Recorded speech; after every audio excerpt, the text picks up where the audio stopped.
Good morning. Today is Wednesday, August 13th, 2025.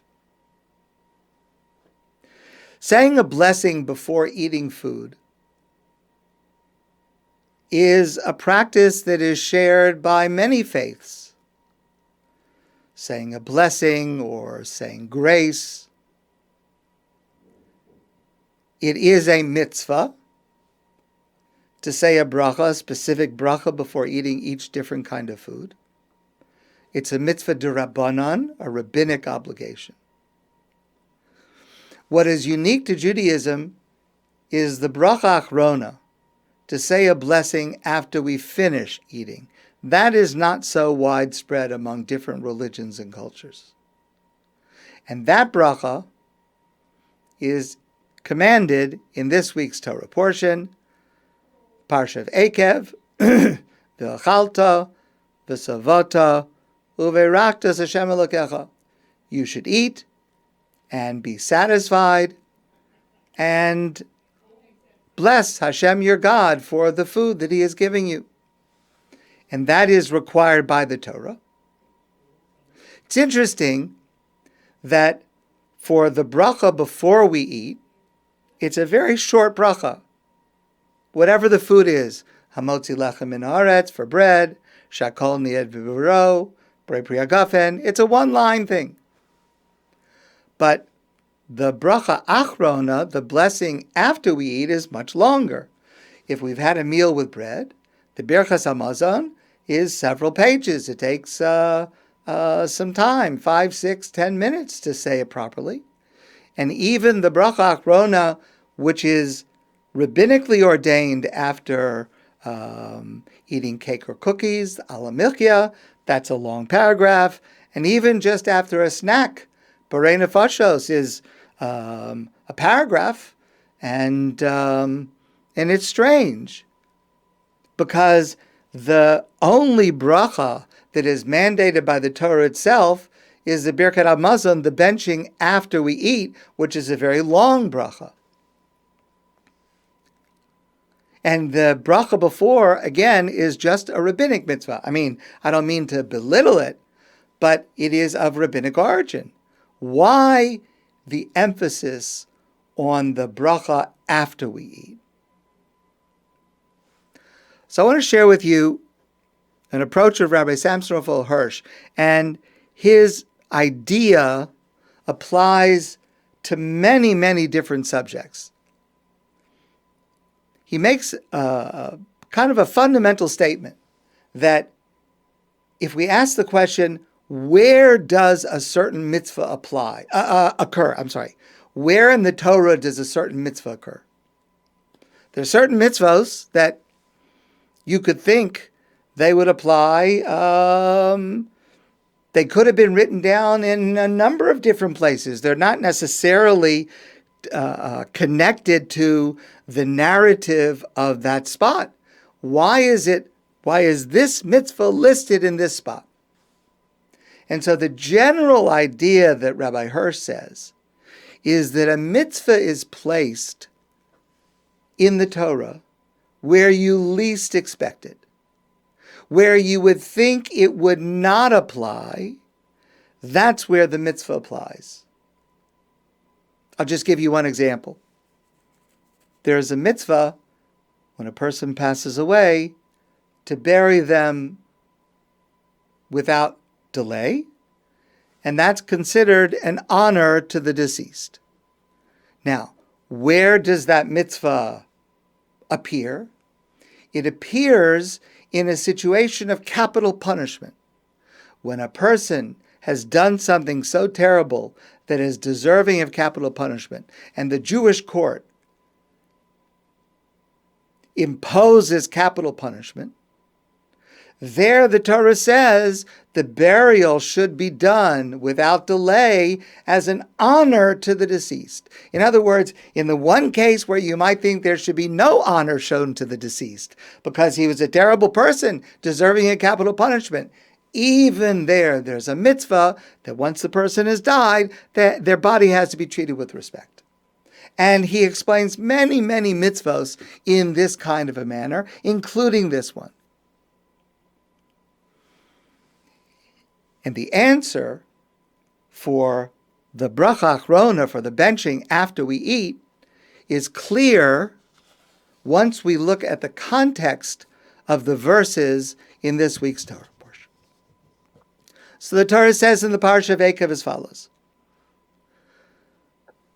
Moshe is reviewing the history of the last 40 years to the Jewish people in the days before he died.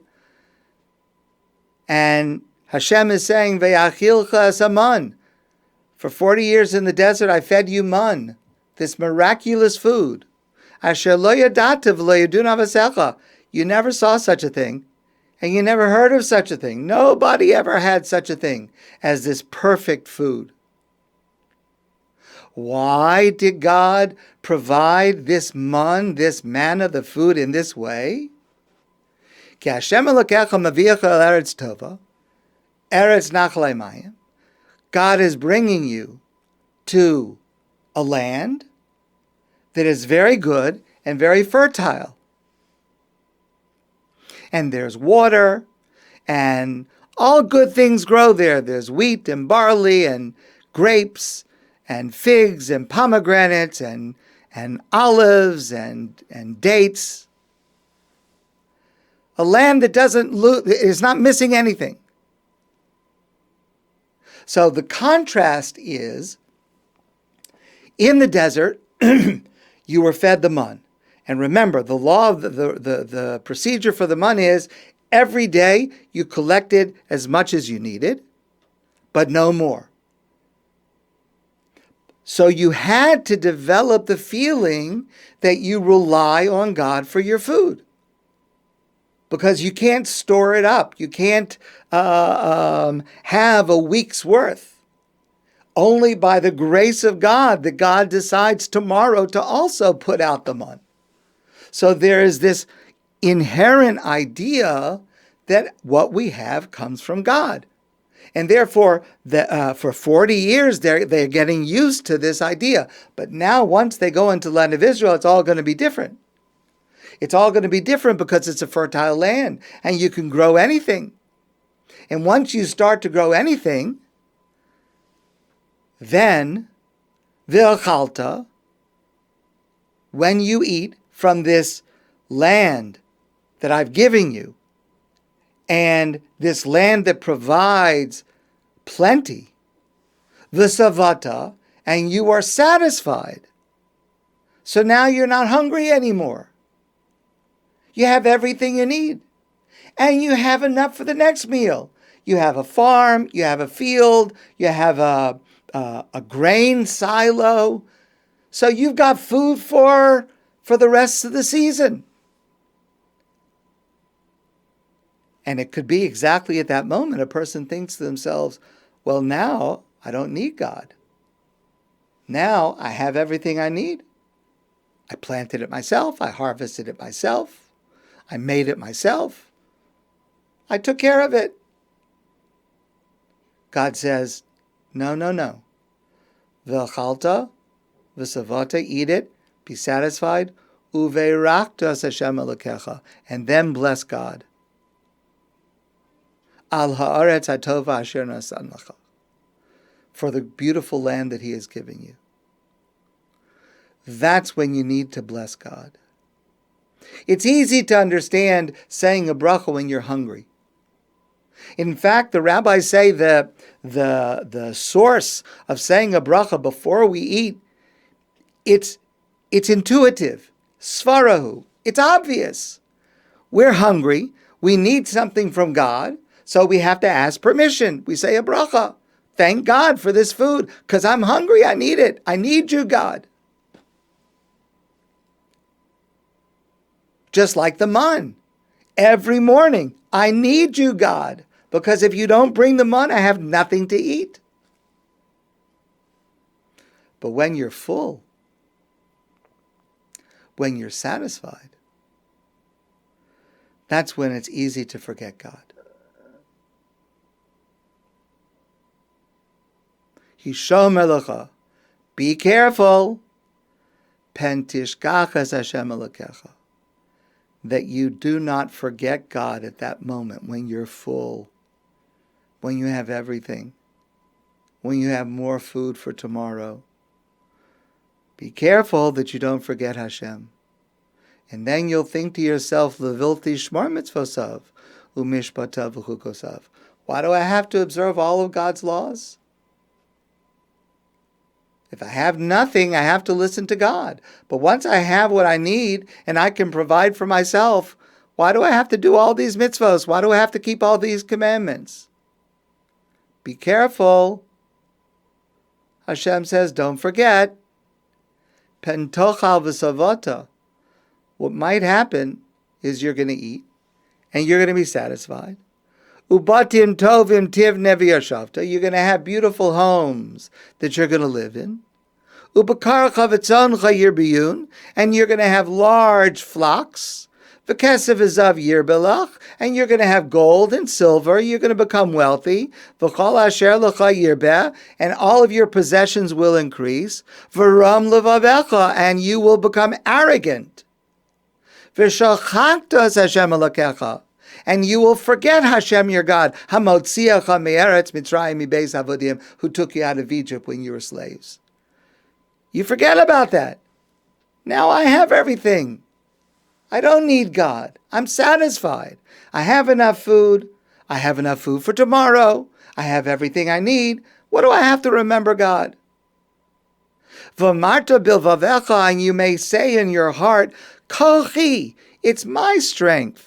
V'otzem yadi, and the might of my hand. Also liyasachayel. I earned it. I planted it. I plowed the field.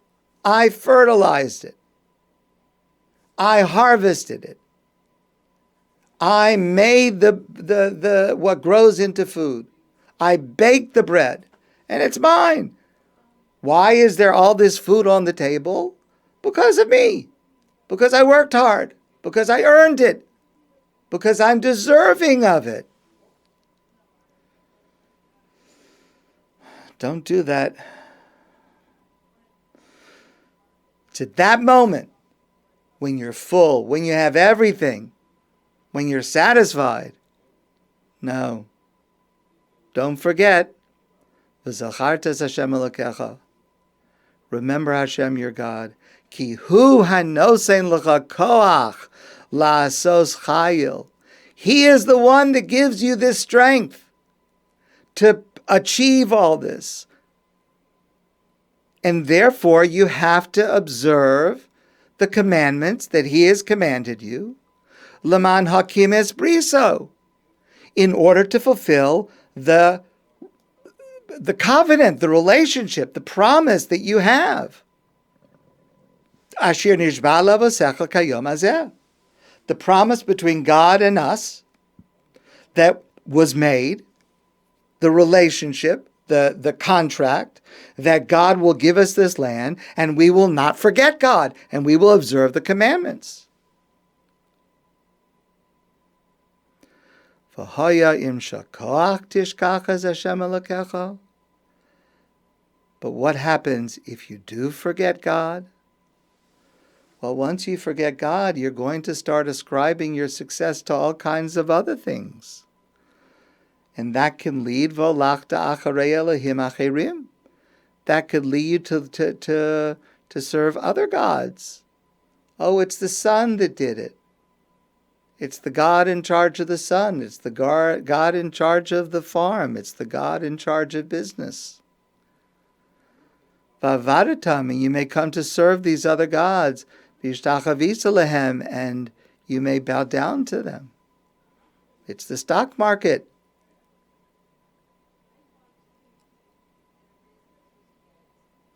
Hoidosi b'chem hayom. God says, I am testifying to you today. Ki avod tovedun. I will destroy you. If that happens, I will destroy you.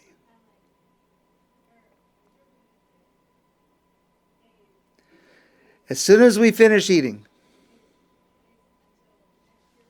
At the moment of satisfaction and our needs are met, that is the greatest danger for taking for granted. I don't need anything. I don't need anyone. And that's why the emphasis is on that bracha, not just a line, a few pages. To remember how much of our lives, and remember we've discussed this before, how many different subjects are introduced in the benching for which we cannot take for granted, for which we have to have appreciation and gratitude. And it's extensive and detailed, and it takes 10 minutes, because that's when the danger of forgetting God and taking God for granted comes. And we know, God forbid, what will happen to us if that happens. I've shared with you some of you this poem before. Emily Dickinson is one of my favorite poets. Success is counted sweetest by those who never succeed. To comprehend the nectar requires the sorest need. None of all the purple host who took the flag today can tell the definition so clear of victory as he defeated, dying, on whose forbidden ear the distant strains of triumph burst agonized and clear. It's a very interesting phenomenon of human nature, and I'll ask this as a question, and I'll ask you not to answer this question. But at least to yourself, be honest. Are you more likely to say thank you to your spouse who made you dinner? Or are you more likely to say thank you to a waiter or a waitress who serves you dinner in a restaurant?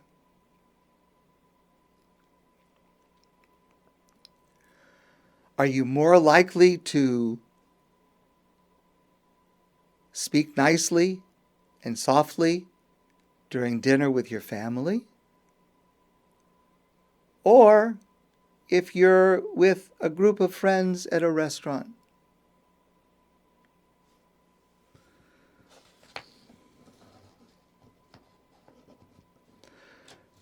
Baruch Epstein writes,